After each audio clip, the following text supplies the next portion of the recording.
The room was silent, heavy with the absence of life. I sat motionless on the edge of the couch, my hands folded in my lap, staring at nothing. The air still carried the faint scent of lilies and cologne, remnants from the funeral earlier that day. Everyone had gone. The door had clicked shut for the last time hours ago, and since then, no one had called, no one had stayed. Even my own son had left shortly after the service, offering a quick hug, a distant promise to check in soon, and then disappearing into the hum of his busy life. The silence now was absolute, the kind that echoed louder than noise ever could. It felt as though the world had moved on in a breath, leaving me behind in a place where time no longer mattered. The photos on the mantel smiled at me with hollow comfort, and the clock on the wall ticked forward, unaware that my world had stopped. I was alone, not just in the house, but in the deepest corners of my soul. I had spent decades building a life with the man I had just buried, and now, I was left to face the wreckage in solitude. The day had started with a numb kind of purpose. I had gotten dressed, I had stood at the gravesite, and I had smiled politely at the people who told me to stay strong. But now that they were gone, the weight of what I had lost pressed down on me with unrelenting force. The silence wrapped around my shoulders like a shroud, colder than the winter wind that had swept through the cemetery earlier.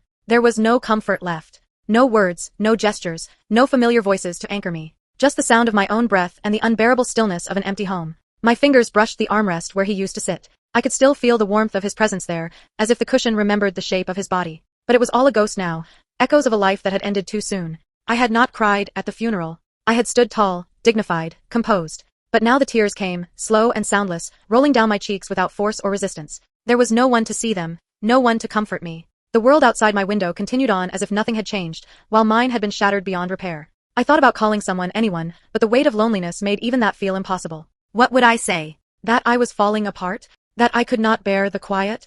That I needed someone to sit with me in this hollow space where love used to live? No, I would not.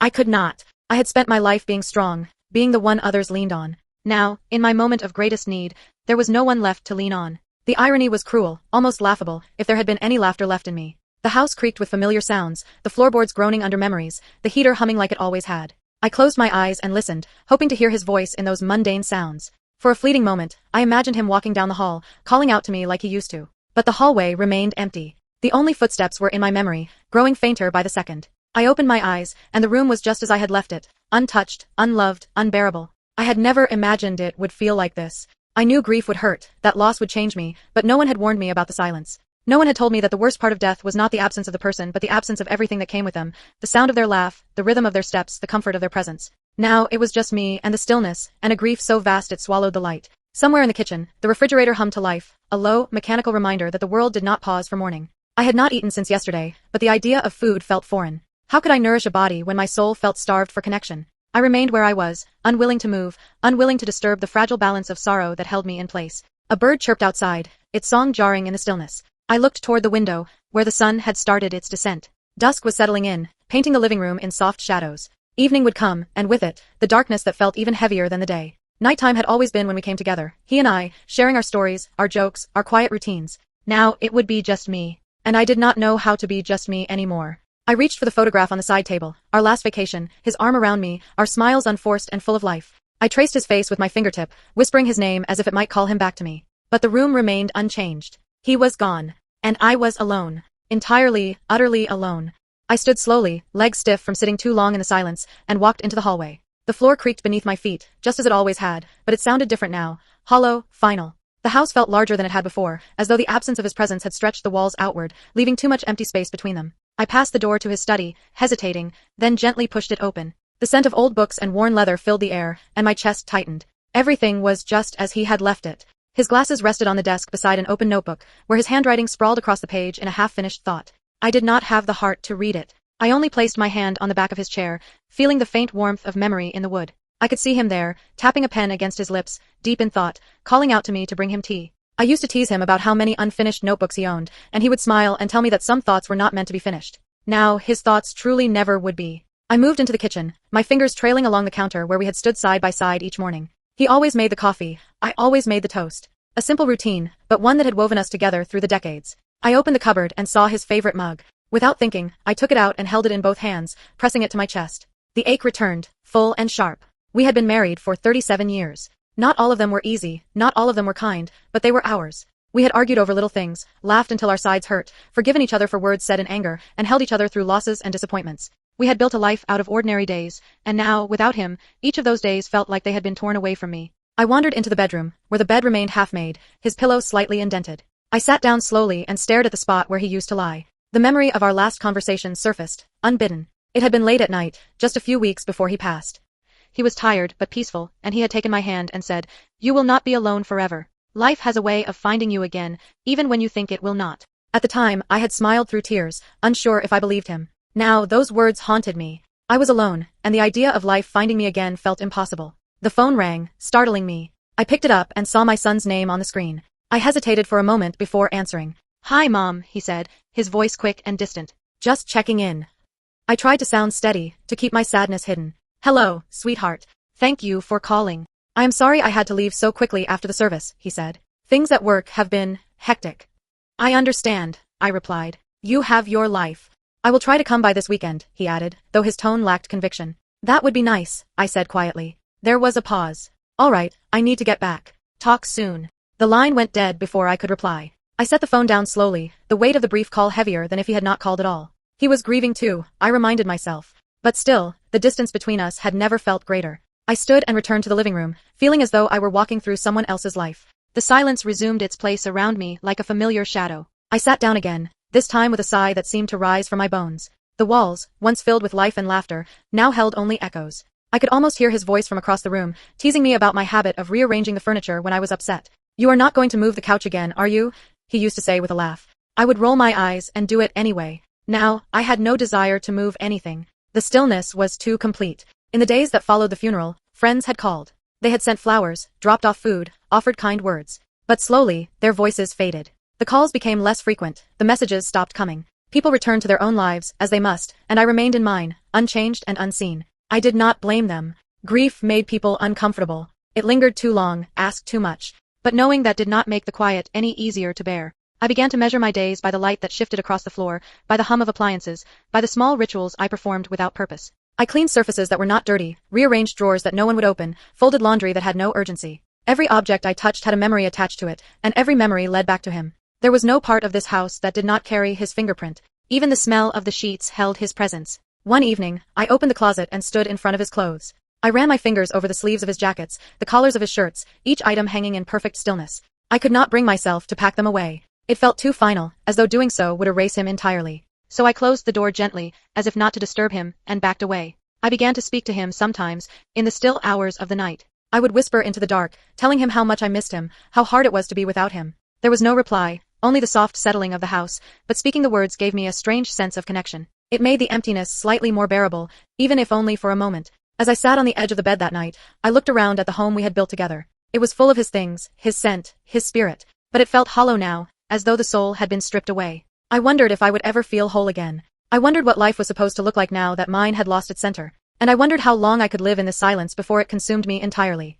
The rain fell steadily that afternoon, tapping softly against the windows in a rhythm that had become familiar to me. I sat by the living room window, staring out at the gray street, watching the water gather in puddles along the sidewalk. The world beyond the glass felt far away, blurred by the mist and softened by the steady fall of rain. My tea had grown cold in my hands, but I did not move to warm it. I was simply there, wrapped in a stillness that had become my constant companion. Then, a knock. Gentle, hesitant. I blinked, uncertain at first whether I had imagined it. The knock came again, a little firmer this time, echoing through the silence of the house. I rose slowly, setting the cold cup on the table, and walked toward the front door. My mind scrambled to think of who it could be. I was not expecting anyone. No one had called, and most people had stopped visiting altogether. I opened the door and saw a young man standing on the porch, his jacket soaked through from the rain, dark curls plastered to his forehead. For a moment, I did not recognize him. Then something in his eyes brought a flicker of memory. It was Liam, my son's childhood friend. The boy who used to eat dinner at our table, the boy who laughed too loudly and tracked mud into the house, the boy who once broke his arm climbing the old maple tree in our backyard.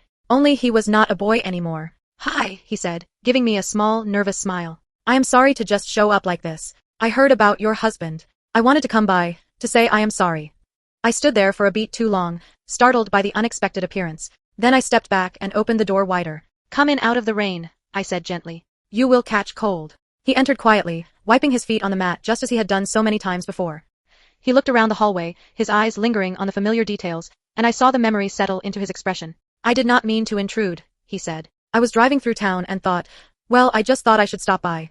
"You are not intruding," I said, closing the door behind him. "It is kind of you to come." We stood for a moment in the entryway, both unsure of what to say next. The sound of rain on the roof filled the silence. I gestured toward the living room. "Would you like some tea?"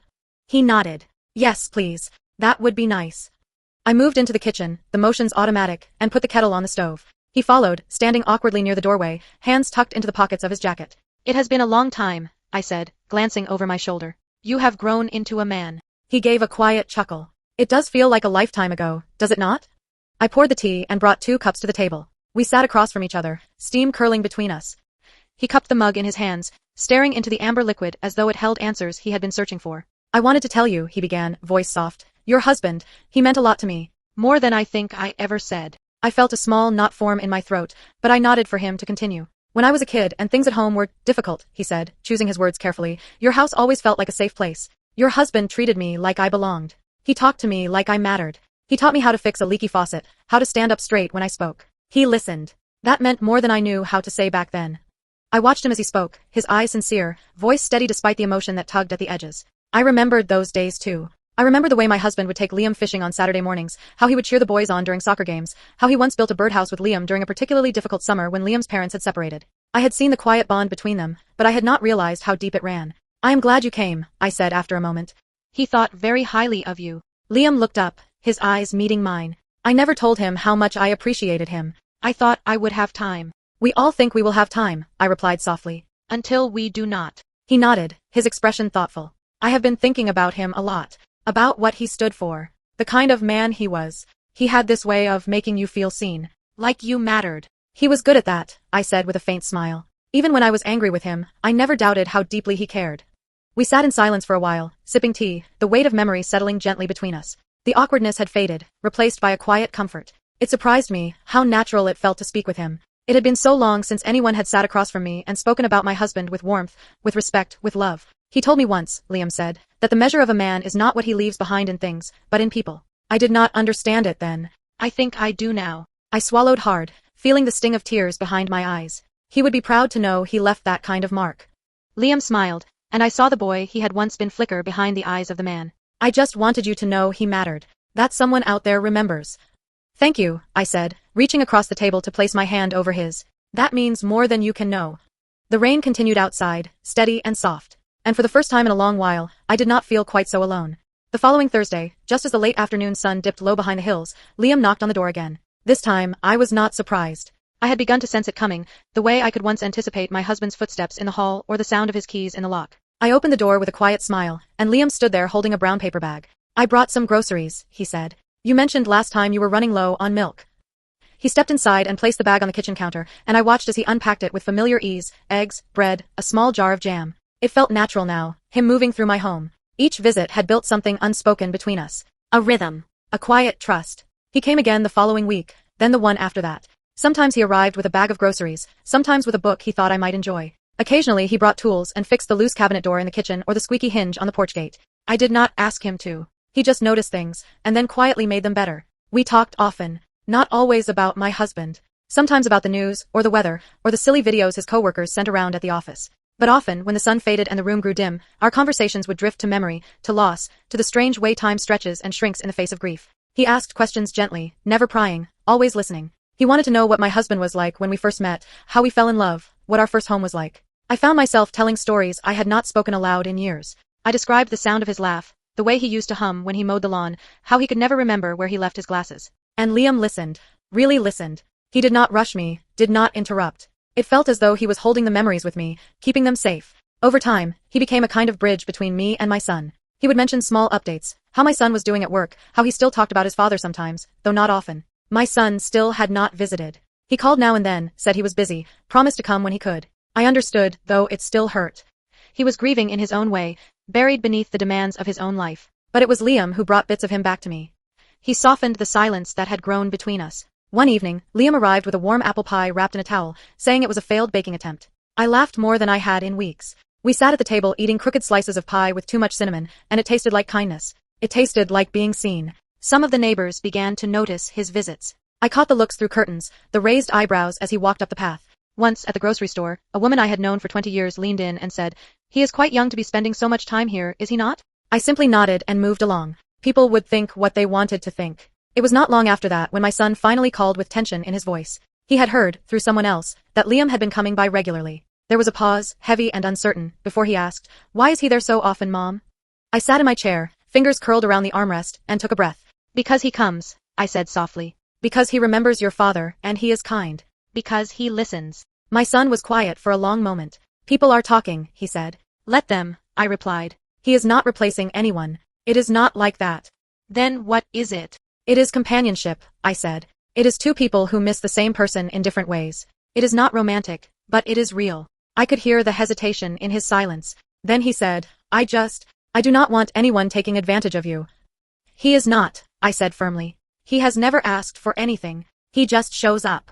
That is all. And that was the truth. Liam never crossed any boundaries. He never made me feel uncomfortable or dependent. He simply offered his presence and accepted mine in return. Our friendship was tender, built slowly through small kindnesses, gentle words, and shared silences. He brought light into a home that had grown too dim. Not with grand gestures, but with consistent care. He reminded me that I was still here. That I still mattered.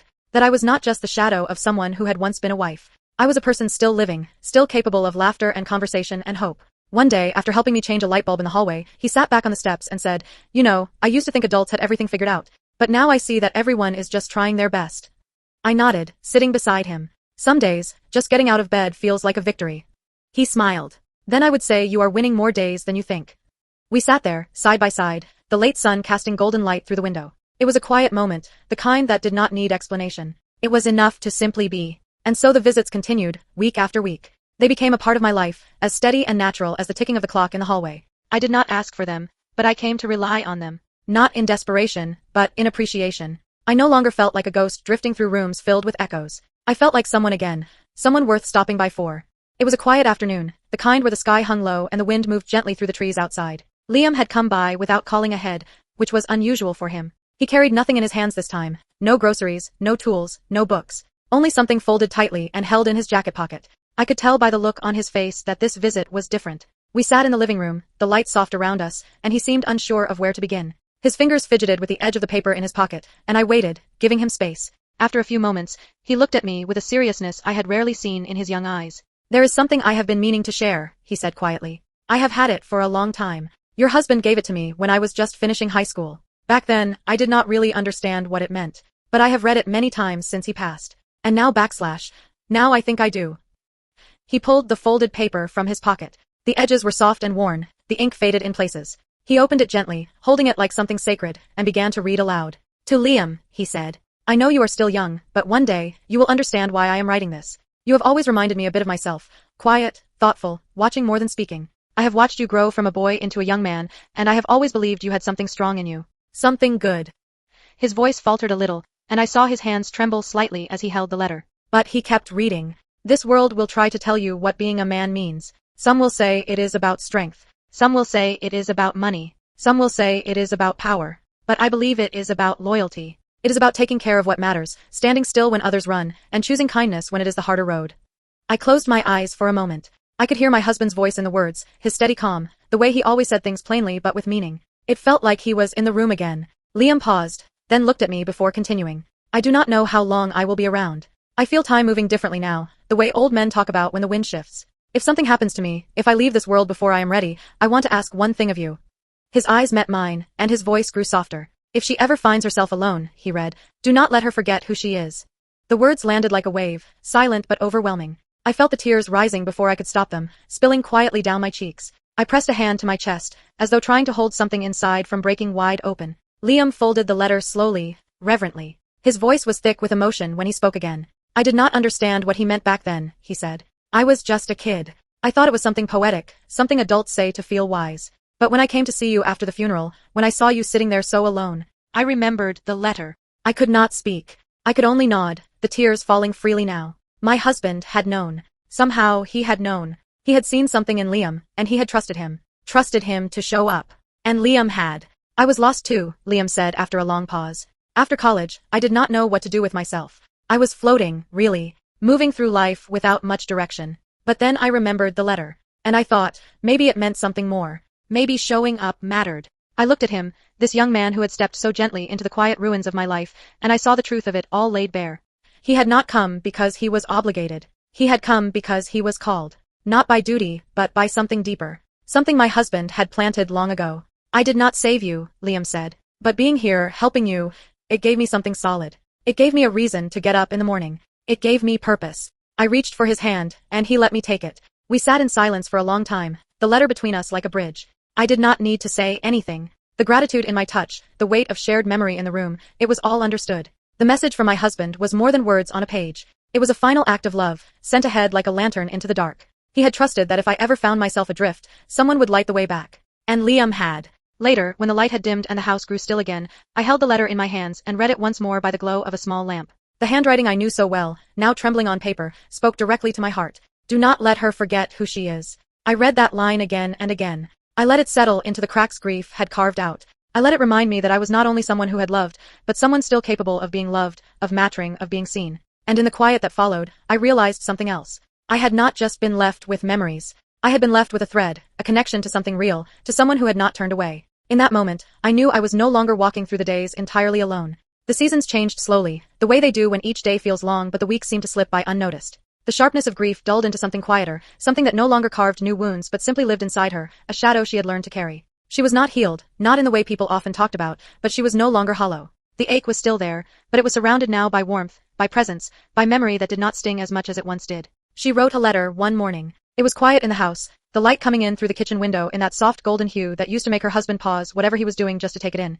She sat at the kitchen table with a cup of tea, the steam curling upward, a pen in her hand.